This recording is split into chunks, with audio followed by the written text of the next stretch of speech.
বলিউড অভিনেত্রী এবং পরিবেশকর্মী দিয়া মির্জার এক বিস্ফোরক মন্তব্য ঘিরে এই মুহূর্তে তোলপাড় চলছে সামাজিক যোগাযোগ মাধ্যমে। সম্প্রতি এক অনুষ্ঠানে গিয়ে তিনি দাবি করেছেন, বর্তমান পৃথিবীতে জলবায়ু পরিবর্তন এবং পরিবেশের এই ভয়াবহ অবনতির নেপথ্যে রয়েছে পুরুষতান্ত্রিক মনোভাব। তার এই মন্তব্যের পরই নেটিজেনদের মাঝে শুরু হয়েছে আলোচনা ও সমালোচনার ঝড়। কেউ কেউ অভিনেত্রীকে সমর্থন করলেও অনেকেই করছেন তীব্র নিন্দা। তবে নিন্দার মুখেও নিজের অবস্থানে শক্তভাবে অনড় রয়েছেন দিয়া। তিনি সরাসরি বলেছেন, পুরুষেরাই পৃথিবীতে বর্তমানে বিশৃঙ্খলা তৈরি করছেন। কেন এমনটা মনে করেন তিনি? এর পেছনের আসল যুক্তিগুলো কি? তীব্র সমালোচনার মুখে নিজের বক্তব্যের ব্যাখ্যা দিয়ে দিয়া মির্জা স্পষ্ট করেছেন যে তিনি কোনো নির্দিষ্ট পুরুষকে ব্যক্তিগতভাবে দায়ী করছেন না, বরং পিতৃতান্ত্রিক ক্ষমতার কাঠামো যেভাবে পরিবেশের ক্ষতি করছে তিনি সেটাই বোঝাতে চেয়েছেন। নিজের মন্তব্যের পক্ষে যুক্তি দিয়ে দিয়া বলেন, আমি আমার বক্তব্যে অনড়। পিতৃতন্ত্রই জলবায়ু সংকটের প্রধান কারণ।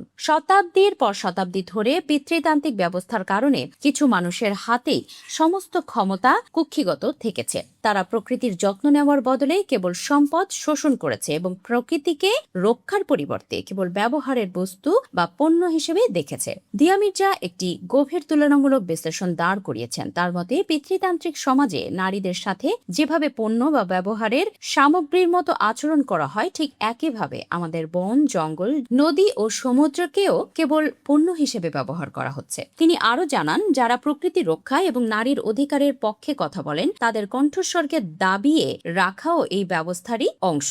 দিয়া বলেন, জলবায়ু পরিবর্তনের ক্ষতিকর প্রভাব সবচেয়ে আগে ও তীব্রভাবে টের পান প্রান্তিক ও পিছিয়ে পড়া গোষ্ঠীর নারীরা। পানি সংকট, খাদ্যের অভাব এবং ঘর ছাড়া হওয়ার মতো কঠিন বাস্তবতার মুখোমুখি তারাই প্রথম হন। অথচ পরিবেশ সংক্রান্ত সিদ্ধান্ত নেওয়ার বড় বড় জায়গায় নারীদের উপস্থিতি এখনো নগণ্য। ভিডিও বার্তার শেষ অংশে দিয়া মির্জা একটি স্বাস্থ্যকর ও সুন্দর ভবিষ্যৎ গড়ে তোলার আহ্বান জানান। তিনি বলেন, পৃথিবীকে বাঁচাতে হলে এই আধিপত্য ও শোষণের বেড়াজাল থেকে আমাদের বেরিয়ে আসতে হবে। সমাজে ও রাষ্ট্রের সমতা, সহানুভূতি এবং জীবনের প্রতি পারস্পরিক সম্মান প্রদর্শন করলেই কেবল এই জলবায়ু সংকট থেকে মুক্তি পাওয়া সম্ভব।